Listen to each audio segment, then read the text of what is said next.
आप सभी को जोगिंदर कटारिया का प्यार भरा नमस्कार। आप देख रहे हैं भारतीय जनता संदेश बीजेएस न्यूज नेटवर्क के डिजिटल प्लेटफॉर्म पे भारतीय जनता की आवाज। भारतीय जनता की आवाज में आज हम आपको दिखाएंगे जेजेपी के राहुल फाजलपुरिया की आवाज। खबर विस्तार से।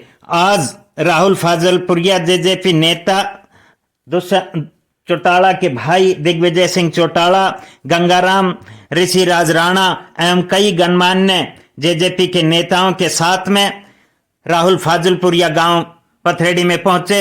गांव पथरेडी में पहुंचने पे गांव के पार्षद नवीन जून एवं प्रेम जून एवं दिनेश जून, भान्ना जून, रतन जून एवं जीतराम कैप्टन, सूबेदार होशियार सिंह और गांव के काफी गणमान्य लोगों ने उनका हार्दिक स्वागत एवं अभिनंदन किया।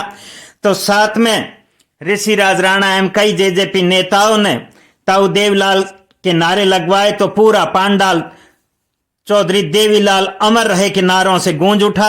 आप बने रहिए हमारे डिजिटल प्लेटफॉर्म पे और आगे पथरेडी से हमारी ग्राउंड जीरो लाइव रिपोर्ट में देखिए जेजेपी के ऋषिराज राणा एवं राहुल फाजलपुरिया का संबोधन। Ground zero live report.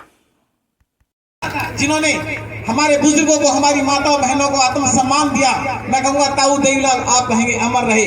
ताऊ देवीलाल, ताऊ देवीलाल, आप सभी का बहुत बहुत दोनों हाथ खड़े करके लगाओ ऐसे। जननायक जनता पार्टी जिंदाबाद, जिंदाबाद जिंदाबाद। भाई दुष्यंत चौटाला जिंदाबाद, जिंदाबाद जिंदाबाद। भाई दिग्विजय चौटाला जिंदाबाद, जिंदाबाद जिंदाबाद। राहुल भाई तुम संघर्ष करो, हम तुम्हारे साथ हैं। राहुल तुम संघर्ष करो, हम तुम्हारे साथ हैं। ताऊ देवीलाल अमर रहे। अमर रहे, अमर रहे। बहुत बहुत धन्यवाद राहुल फाजलपुरिया। माता की वंदे वंदे। बोलो कृष्ण कन्हैया लाल की, बोलो काके बिहारी लाल की। हर हर महादेव। सबसे पहले मैं धन्यवाद करना चाहूंगा यहाँ पे आए आपके बेटे, आपके भाई दिग्विजय सिंह चौटाला जी का,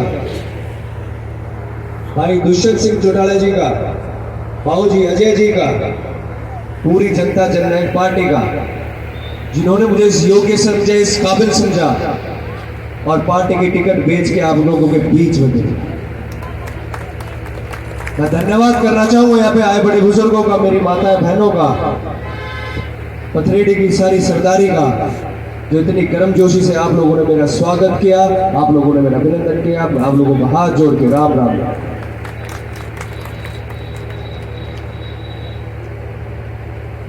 मैं आप लोगों के जैसा एक परिवार का लड़का, एक आम परिवार का, एक साधारण परिवार का।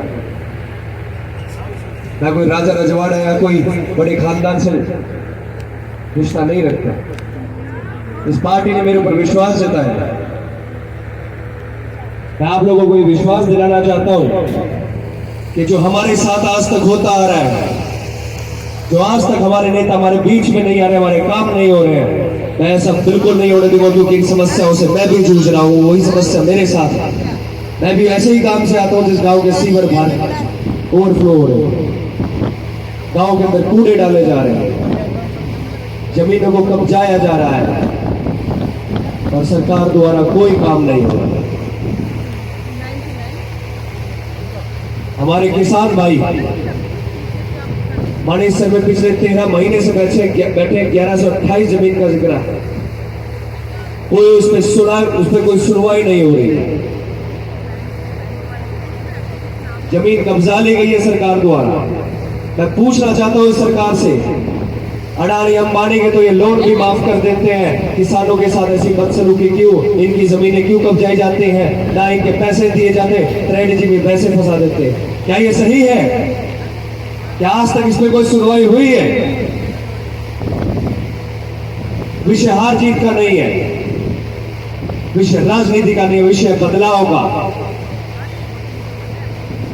वैसे बदलाव के लिए आवाज उठा रहा हूं कि बदलाव होना चाहिए। छत्तीस बिरादरी ने, हर कौम ने, हर वर्ग ने जिसे 20 साल से इतनी मजबूती से जिताने का काम किया है, बदले में उन्होंने हमें क्या दिया? झूठ फरेब की राजनीति, झूठे वादे, टूटी फूटी सड़कें, टूटे फूटे स्कूल, टूटे फूटे अस्पताल, हमारी माताओं बहनों की बुजुर्गों की पेंशन टाइम पे नहीं आती, राशन डिब्बों का बुरा हाल है। मैं आप लोगों से विनती करना चाहता हूं कि यही समय है, अपनी आवाज उठाएं, बदलाव में जुड़े। अब की बारी बदलाव के लिए चुनाव में आए और ये बदलाव में आप लोगों का मेरे को साथ चाहिए, मेरा हौसला बुलंद करें। मैं वो 5 साल वाली राजनीति करने नहीं आया जो 5 साल में एक बार दिखाई दूंगा। मैं आप लोगों का बेटा हूं, आप लोगों के बीच का बच्चा हूं, आप लोगों के बीच में रह के पूरा जीवन व्यतीत करना है। मैं वो राजा रजवाड़ों की तरह नहीं जो या तो गोल्फ खेलते हैं, विदेश में घूमते हैं। मैं तो पूछना चाहूंगा अपने आदरणीय नेताजी से कि अगर उनके पास समय हो तो एक बार अपनी अंतरात्मा में झांके और पूछे कि मैंने इस भोली भाली जनता को पिछले 20 साल में क्या दिया। मैं यकीन के साथ कह सकता हूं उनकी अंतरात्मा भी यही कहेगी कि क्या डूब मर, तूने इस भोली भाली जनता के साथ सिर्फ धोखा किया है, सिर्फ फरेब किया। विषय है हमारे आने वाली पीढ़ी के लिए। आज हमारे बच्चों के पास स्कूल नहीं है, अस्पताल नहीं है। बीजेपी के पास करोड़ों रुपए है बीजेपी के दफ्तर बनाने के लिए, अस्पताल बनाने के लिए उनके पास 5 रुपया भी नहीं है। क्या ये सही है? दफ्तर पहले बनना चाहिए था या बीजेपी का ऑफिस? ये 1 महीना होता है आप लोगों को अपनी आवाज उठाने का। इस मौके को चूकने मत देना। आप लोगों के बीच में आएंगे, उनसे पूछना कि उन्होंने हमारे लिए क्या किया। आजकल तो बड़ा गारंटी का दौर चल रहा है कि पूछना वो गारंटी कहां धरी रहेगी 20 साल में जो तुम दोबारा आगे मुंह उठा के। और मैं तो यकीन के साथ कह सकता हूं इतने घमंड में चूर बैठे हैं, वोट मांगने भी नहीं आएंगे। वो तो हमेशा पार्टियों की राजनीति करते हैं। जो सी पार्टी सत्ता में रहती है उसमें जाके टिकट ले लेते हैं और घर बैठ के कहते हैं कि आएगी तो जनता आएगी, मैं क्यों जाऊं वोट मांगने। आपके पास याद है कब आए थे वोट मांगने? मैं पूछना चाहूंगा हमारे बड़े बुजुर्गों से, याद है? कभी देखा है? नंबर है? नहीं है ना? मैं रेवाड़ी में था, मैंने पूछ लिया ऐसे ही। एक बड़े बुजुर्ग ने कहा कि कल ही देखा था बेटा। वो कहाँ देखा था? नहीं कह रहे पोस्टर में देखा था। अगर पोस्टर में देखना है तो उसे वोट दो, अगर अपने बीच में देखना है तो मेरा साथ दो, मेरा हौसला बढ़ाओ।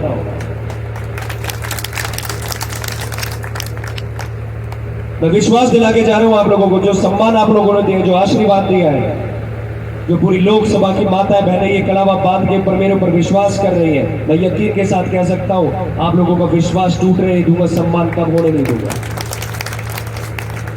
जो मेरे किसान बड़े बुजुर्ग मानेसर बैठे हैं, मैं उनको विश्वास दिलाता हूं इस देश की सबसे बड़ी पंचायत में उनकी आवाज मजबूती से रखने का काम करूंगा। सबसे पहले मैं आवाज उठाऊंगा।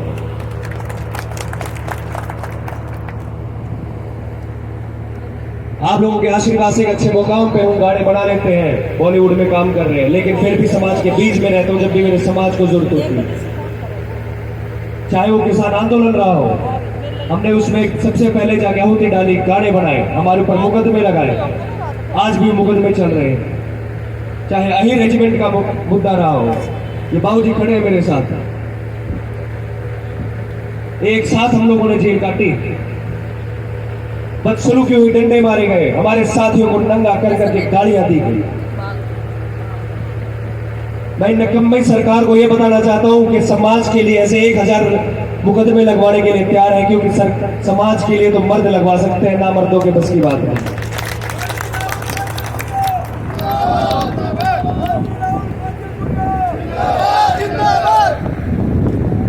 मैं आप लोगों से हाथ जोड़ के एक विनती करने आया हूं, अब की बार मेरा हौसला बढ़ाए, मेरा हौसला ना टूटने दे। ये मेरा हौसला नहीं टूटेगा, यहाँ पे खड़े हुए हर एक युवा का हौसला टूटेगा। इन राजा रजवाड़ों के आगे, इन बड़ी बड़ी पार्टियों के आगे कोई बोलने की कभी कोशिश भी नहीं करेगा, हिम्मत नहीं करेगा।